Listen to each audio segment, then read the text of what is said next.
Hey there, it's Molly with Design Loves Detail, and I am on site today at our new build, which is super exciting. There's tons going on here. I've got so much to show you. We are going to talk about arches today and kind of how I place those, because I've gotten a lot of questions about like using them and how to use them right. So I'll show you what I did here at this house. Stay tuned.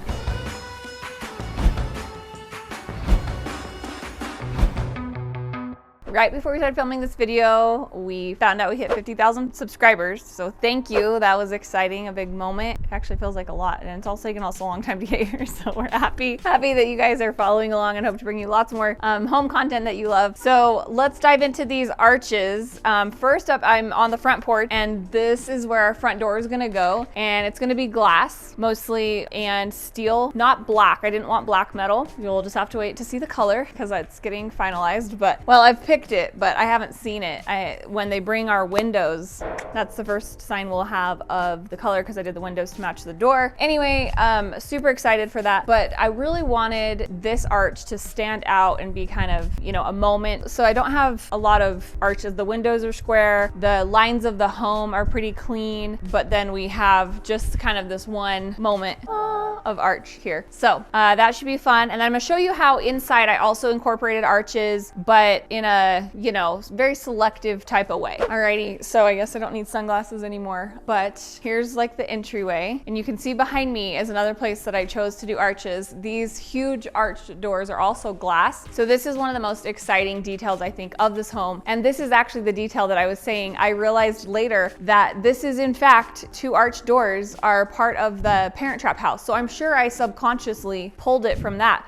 because I just love that house so much. And so it's fun, and it's gonna give us a great view into the backyard and the mountains and the outdoor space that I really wanted to incorporate inside. So this was really a key element in both I think it's kind of the moment. Like, you walk in that front door and you get to have this as the backdrop. So I really wanted it to stand out. You can kind of see, as Ben's looking around, you can kind of see a lot of the elements are more clean and square, but this sort of mixes it up and gives us something really interesting to look at. And I think that glass detail is just gonna be so pretty. So you can also see we've got the fireplace there, and then this little niche, this is kind of like a little alcove that goes into a little mini hallway and into the main bedroom. So it's kind of sets it apart here as well. What I really kind of did with the way that I kind of differentiated is I have our doors that are all square, but if it's an open walkway, then pretty much I arched it. So we have one up there at the top of the stairs going into like the loft there. So that one is also an arch,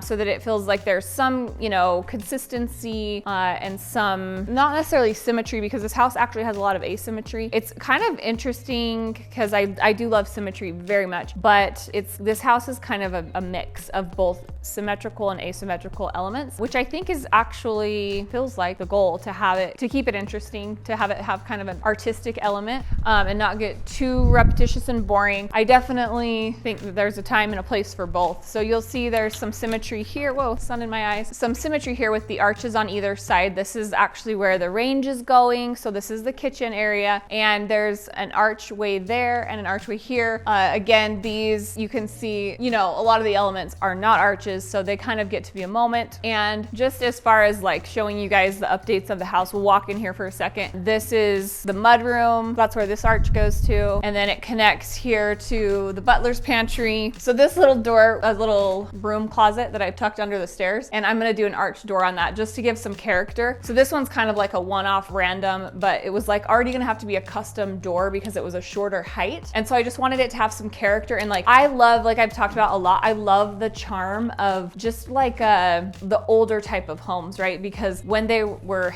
more handcrafted and handmade, they were sort of doing a lot of things on the fly. Like, at least how I see it and have pictured it, and it seems to be the case in older architecture. There's definitely a ton of skill, and like when I'm back east, when we've gone to like Boston, I love seeing the brickwork on the buildings and the cobblestone streets and these like different elements that are so much older than what we have out here in the West, because of course it was the first place to get really built up. So you can see just these artisan crafted details that I love to bring into what I make. And so to me, that little, it's almost like like a tiny bit of imperfection or uniqueness or quirkiness that really, I think gives a house charm. So that's part of what I'm doing here with this little arch door. So that'll actually be a door rather than just an opening, but I am excited for that. I think it's gonna be super cute. So we'll go a couple more places here. Then you can see that arch goes back into the kitchen. So we have a nice like workflow for the utilitarian type of spaces over here, connecting into the kitchen and the main part of the house, which I'm super excited about. And of course I pulled that from our layout that I designed for the last house because I just loved having this breezeway type of mudroom and that sort of thing. So, all right, so I think that that's the majority of the arches is really, I kept them more in the main area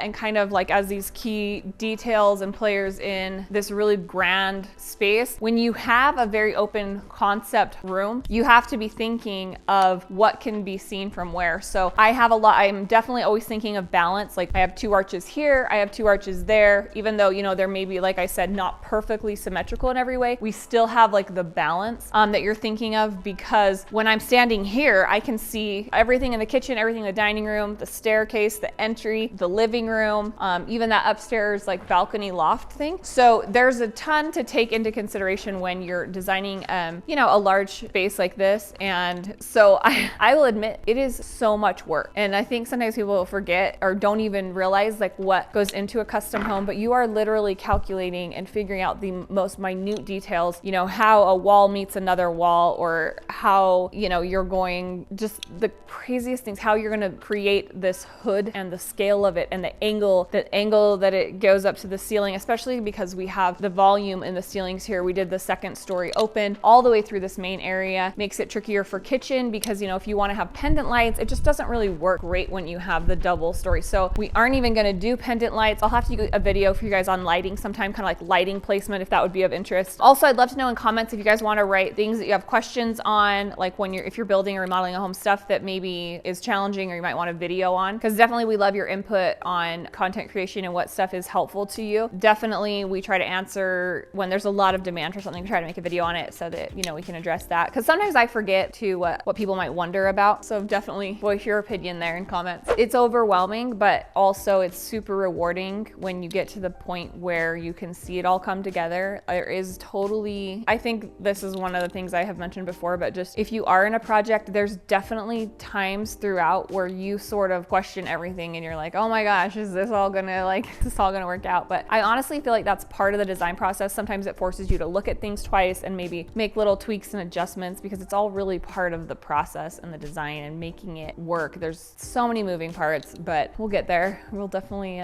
get to see it one day. So down here in the basement, I did do under the stairs a little play space for the kids. It's gonna be super cute because we have, I went ahead and did an arch here as well, and it won't be a door, but it's gonna be kind of like a Dutch door. We couldn't totally enclose this because there's some ventilation that needs to get in there, but it'll be like a half door and kind of like make it a little cute cottagey thing. I put wiring for lighting so you can do like a sconce above and make it kind of fun. So that gives us a little bit more of that, you know, character and repetition down here as well, that I really wanted to carry throughout the house so that it feels cohesive, even though these are kind of sporadically placed and things. It's really gonna, I think, give them each a moment and make them kind of a special design feature, which of course is my philosophy there. So right here behind me is the opening to the theater room, which you can see is like a big square. Again, to kind of contrast most of the, well, every single door down here other than this one is just a square, so that we have, like I said, that uniqueness. And so this will be a really fun space to see come together. I love doing home theaters, and this one has some really unique elements that I can't wait to show you when we get more done. But that definitely gives that juxtaposition between the curve and then the straight line, so that this really stands out and is, you know, unique and fun. Thank you guys for tuning in today and checking out kind of some progress and updates on the house. We've got windows coming soon, like I've been telling you. I think they're due in like a week or two, so that will be momentous. So great, can't wait. And that's another thing maybe we could go over is like types of windows. I definitely have a lot of, you know, in comments if you're interested in that. Types of windows, maybe, you know, what I think is the best bang for the buck, or styles, or, you know, that's another kind of category that I think could be interesting. So let me know what you think down there in comments, and we will see you guys next time. Be sure to check us out over on Instagram at Design Loves Detail, or our website designlovesdetail.com, where there's so much information and resources. You can do the search tab in the top left for any, you know, projects or things like that you're looking for. Design inspo. I'm out of breath. I'll see you next time.